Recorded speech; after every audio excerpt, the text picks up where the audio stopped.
Hey guys, it's Jason Webb.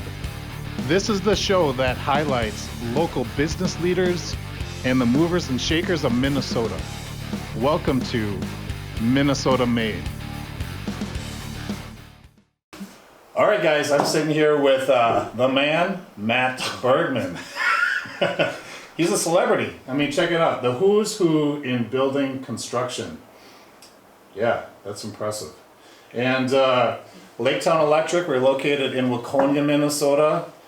And Matt's got an interesting story. You know, like a lot of businesses that we've been interviewing lately, it started off as a family business. And, you know, mom or dad has started the business and it's been passed on through generation. And brother worked here, Matt's brother worked here for a period of time. And, but now, Matt's the man. Matt's in charge, and he is kicking butt. Let's just say that. All right, Matt, welcome. Thank you, to Minnesota Made. And you know, when I walked in here and I see all these awards on the wall about what is it, like the fastest growing private company, that type of thing. Yeah. It's rather impressive, and it creates a little jealousy deep down inside, because I've been an entrepreneur since 2001. Started off as a chiropractor, and things happen and start different businesses and so on. But what you've done in a short period of time is really impressive, and so congratulations with that. Thank you. Yeah. Well, let's start from the beginning. Little Matt, are you from Waconia? I am. Yeah. And so what was what was childhood like? And let's take me up from the point of childhood, what it was like growing up in Waconia, having your dad and mom being part of the business here, and then eventually becoming part of the business. Sure. Well, I had two of the most supportive parents. You know, they were the type of parents that never missed a band recital, a football practice, a football game, a play I'd be in, kind of you name it. So they, my dad drove the marching band bus. I was a band geek and a football player. And yeah, kind of diverse. Small town like this, we only had 145 people in my class, so you could do a lot of interesting things. So Okay. it's gone from a small community of about 3,500 to I think it's about 15,000 today. Okay. So, you know, it was a really nice small town upbringing. I'm from Annandale. Yeah. Yeah. Small town, still small. Right. Yeah, it hasn't grown much, but I played football also, but no, I couldn't do the band thing, man. Right. Wow, Well, it takes a special breed, right? Yeah, right. So they were supportive. No matter what your interests were, they were involved and taking part in it. Well, that's Absolutely. good. Yeah. And then, so high school sounded like it went well. Right out of high school, then, did you jump right into? No, I went to St. John's University in Collegeville, Minnesota, where I double majored in management and communication. And I thought I was going to be, you know, back then there was like print writing, and I was really into the outdoors. I thought I was going to be an outdoor writer, or I thought I was going to work in a fishing magazine, which I did. I worked at a fishing magazine. I also worked for the Minnesota DNR. And then quite honestly, I just kind of got the entrepreneurial bug, and I figured out what I could or couldn't make doing those jobs, and I just figured out it wasn't for me. So I hear you. So I graduated, and it's still a passion of mine. The outdoors are a passion of mine. Yeah. But I noticed a big rack hanging in the bathroom. Yeah. Was it a DU shot? no, it was an elk my dad shot. Oh, it was an elk rack. Yeah. All right, forget it. I'm not a big game guy, but I have a dog, and we like to hunt birds together. Oh. That's fun. Pheasants and ducks? Pheasants and ducks and stuff like that. Yeah. So when you left high school, was Laketown Electric a thing, or hasn't it started yet? Yeah, it was. My dad started it in 1975. You know, he got his master's license at age 21. He was raised by his neighbors. His parents passed away when he was 13. And Wow. yeah. So, Okay, so his parents passed away when he was 13. He goes to live with his neighbors. Yeah.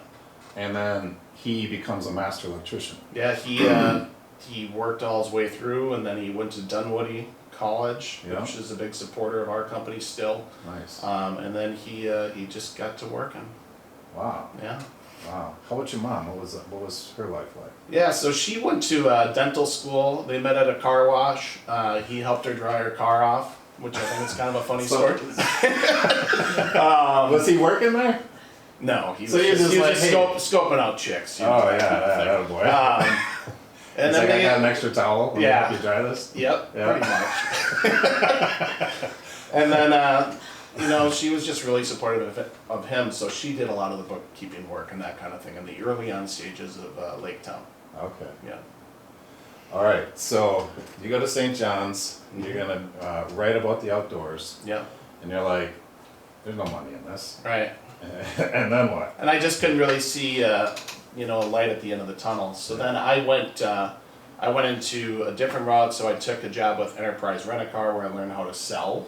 Okay. Right, and then quickly I was in the corporate office for 4 years, leading sales teams and that kind of thing. And then I was kind of getting burnt out on that, so I actually joined a construction association to be one of the top 2 leaders of that, where I did sales activity and met a lot of good contacts. So a construction association, and you were doing sales within there. Yeah. So what were you selling? Like memberships? Memberships. Oh, okay. All right. Cool. Not very glorious, right? Yeah. Right. All right. Well, that's cool. Yep.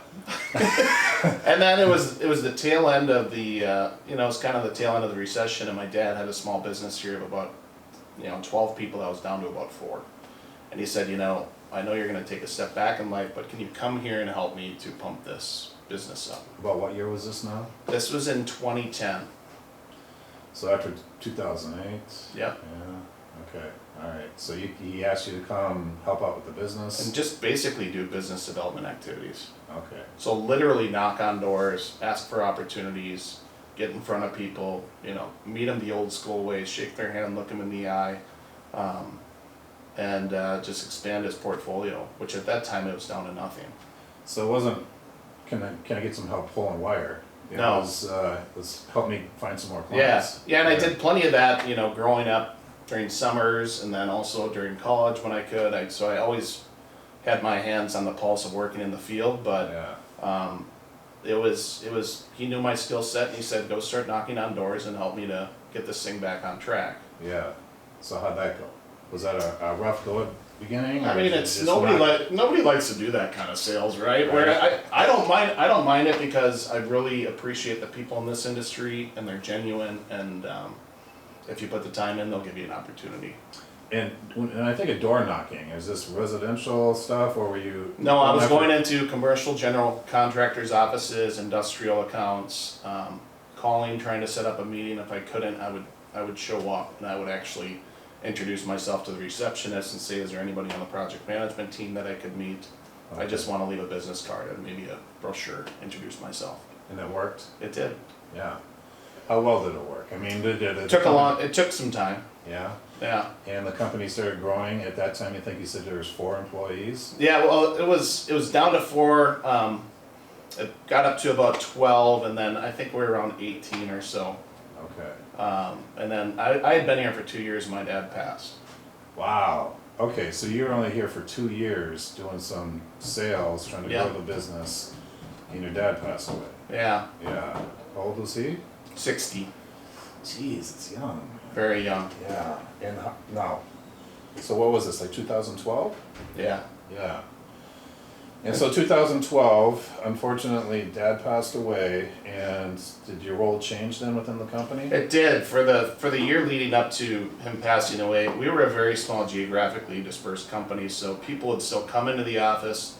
They'd need dispatching assignments for the day, so I would come in at 5 in the morning, meet everybody, hand out assignments, tell them what they're doing for the day, so my dad could sleep in. He was kind of transitioning at that point. My role completely changed because not only was I doing all of that, but I also did sales activity, and I had to give the eulogy at my dad's funeral. Meanwhile, talk to the banker to come up with a business plan, convince them that it was right because they could have pulled the plug on us. Yeah. All within a very short period of time. Wow. Yeah, Stressful, man. it was. And I'm assuming you and your dad had a pretty close relationship.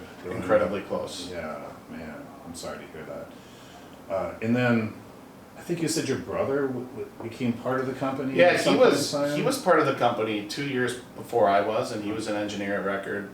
So he's a licensed professional engineer. Okay. What that allowed our company to do is we did some pretty neat healthcare projects that we engineered in-house and performed before the recession really hit. Okay. So my dad brought him on. Before that, he was a professional engineer at Machad Cooley Erickson, big firm in the city. So Sure. yeah, so he was here a little bit before I was. Okay.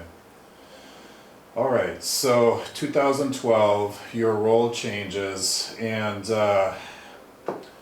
take me from 2012 to present time. Sure. You know, what has taken place since then, as far as changes within the company? Yeah, we had a very big financial hole when my dad passed, like I mentioned. The first thing I had to do and that I had to promise the bank is that we'd pay them back. Mm. So went from barely being able to afford payroll to just being really diligent and stingy with money and making smart decisions on contracts that we'd take. Really working on efficiencies with our field people. So that took 2 full years before we could even get back to zero. Wow. So you had to dig yourself out of a hole. Yeah. So when he passed, all the shares went to my mom. Okay. And then my brother and I, we were slowly able to buy shares of the company over time. We were able to buy her out completely in 2016. Okay. At that point, you know, so from 2014 to 2016, by 2014 we've grown to about 20 employees. 2016 we're somewhere in the 30s. Bought her out. We were financially stable, which has always been important to this business, and having good bonding capacity, good banking relationships, current with all of our suppliers. Right. So then we just continued to grow. So we've been part of the Inc. 5000 6 years. I think we'll make our 7th year, which is the What's fastest. the qualifying for that? It's just the fastest growing private companies, 5,000 fastest growing private companies in the U.S. Wow. Yeah. That's incredible. Yeah, we've been fortunate. During all this time, I've made exceptional hires of people that are smarter than me and capabilities that I don't have. The technical side, we brought in Andy Kerber, who's the man on the wall here, our executive vice president. Before that, he ran our largest project for 15 years. How'd you find Andy?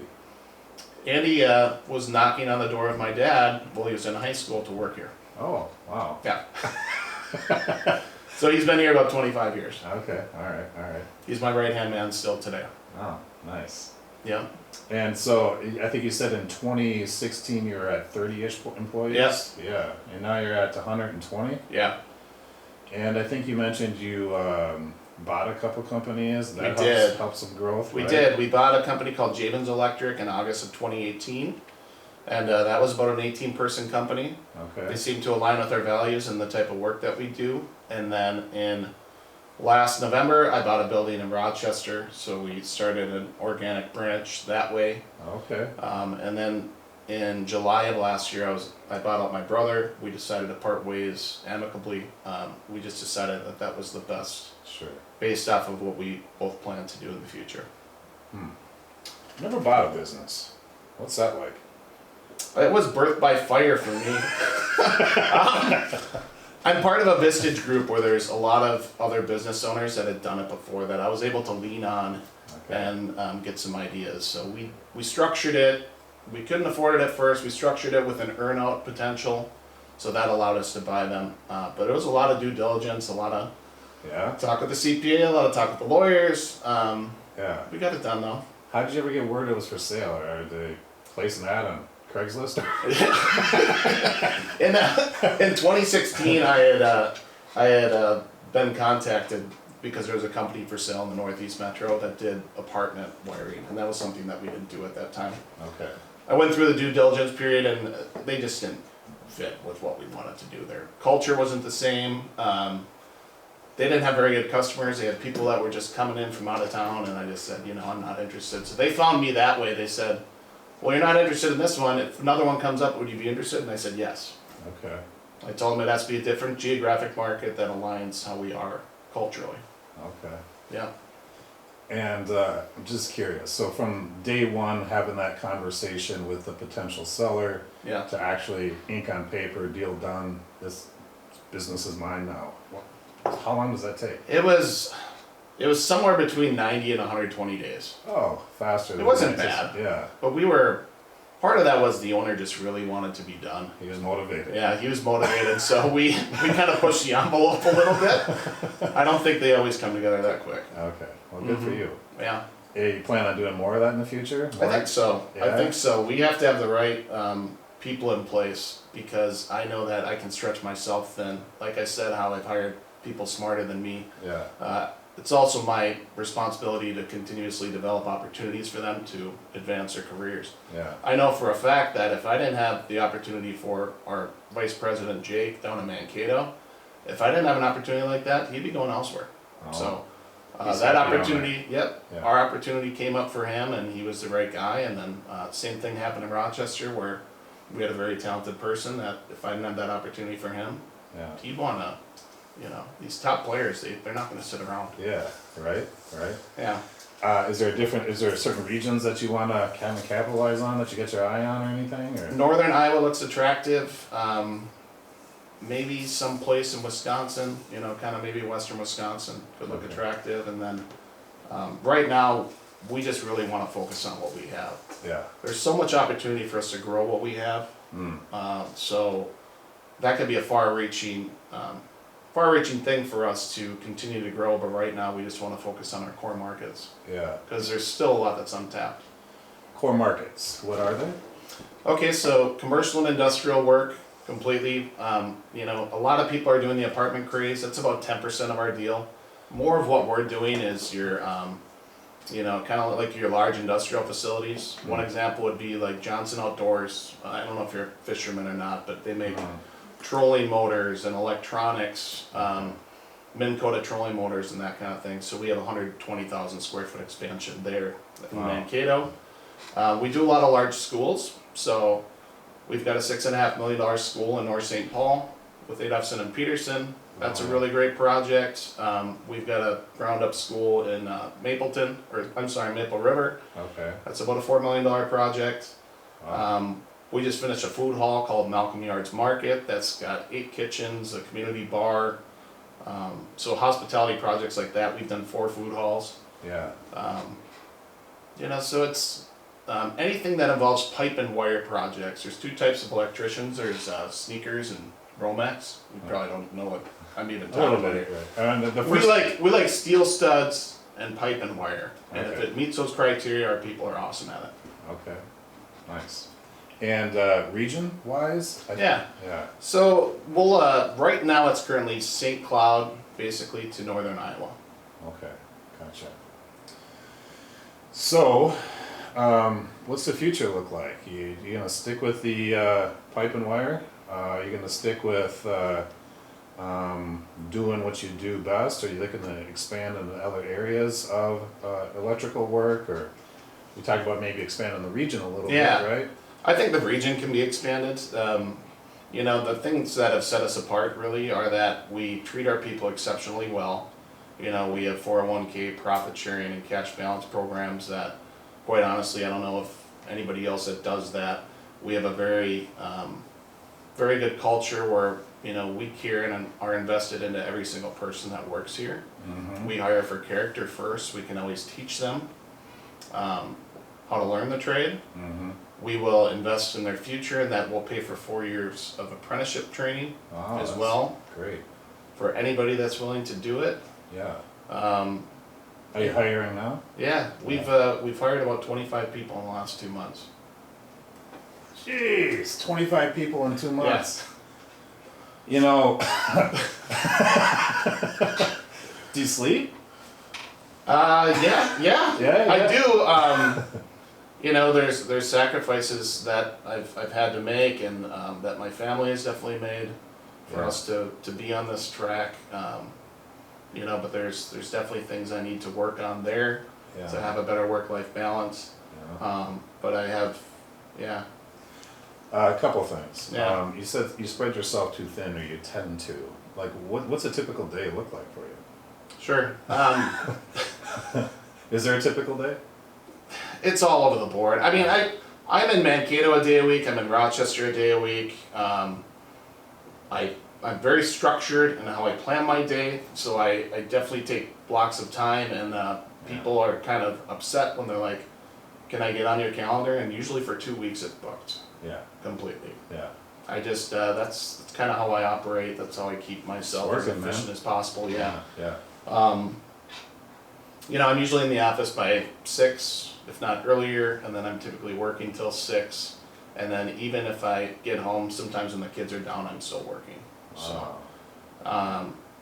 that's something that I need to work on to be better with work-life balance. You know, it's important to me to be there for my kids and be involved. I think we all struggle with that, man. It's like a constant juggling act. What are you paying too much attention over here and not enough over here? Yeah. Hiring 25 people in 2 months. You know, a common theme I hear. I can't find good help. Nobody wants to work. Yeah. Right? Yeah. You found a I don't know, a magic formula. It seems like, I don't know. We could hire 100 apprentices tomorrow because we're different than others. We have a better culture. I think our people are easier to work with. You know, we embrace feedback from the bottom up. We care about people. We do a better job at marketing ourselves, where it's kind of a neat company to come and work for versus just your run-of-the-mill electrical contractor. Most of us are younger people here that are on our leadership team, so we're more aggressive than others. We just do different things. I hired a guy who's our head of operations and implementation, Mike Lovich, because all the hiring and finding people used to be on me. Yeah. He's getting 10 times the better candidates than what I ever did. Yeah. Because it used to be 10% of my time, now it's almost 100% of his. Wow. Different things, radio ads, different strategies with online and social media when it comes to recruiting people. So I think this is a place that people really, really want to work. Yeah. And I think we have to have the top benefit package pretty much out of anybody that's a merit shop contractor. That's important. So we pay them and we reward them based on what their output is. Yeah. So, well, that's good for you. Yeah. Yeah. I mean, you wouldn't believe how often we hear that. Right. Yeah. We can't find good people. Nobody wants to work. Almost everybody that comes here was already gainfully employed. They just found something better. Okay. So you plan on hiring another 25 in the next 2 months, or what do you think? No, no, I mean, we hire for permanency, right? Okay. We're not gonna hire just to get through the summer. Or get through a big project. Yeah. Right. No. These are lifers. We're paying for their education. We want to invest in them. We want them to be happy here. We want to reward them. We want them to see this as a career, not just a job. Yeah. Good for you. So it's our job in the office to make sure that we keep them gainfully employed. We find interesting work for them. We find profitable work so that they can continue to progress their career. Good. Love it.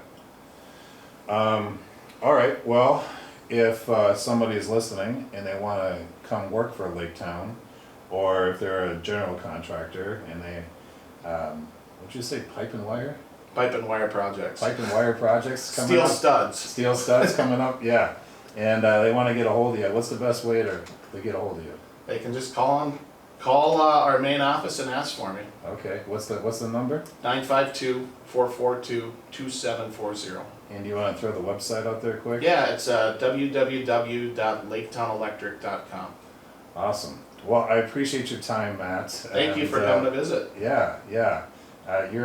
You're an impressive person with an impressive business. I love your your core values of treating people right, and this isn't a short-term thing. I mean, I want you here for a long time, and that's how you get the best out of people, right? Right. Yeah. I agree. Yeah. Awesome. Thanks, Matt. Appreciate it. Appreciate it. Thanks so much. Yeah.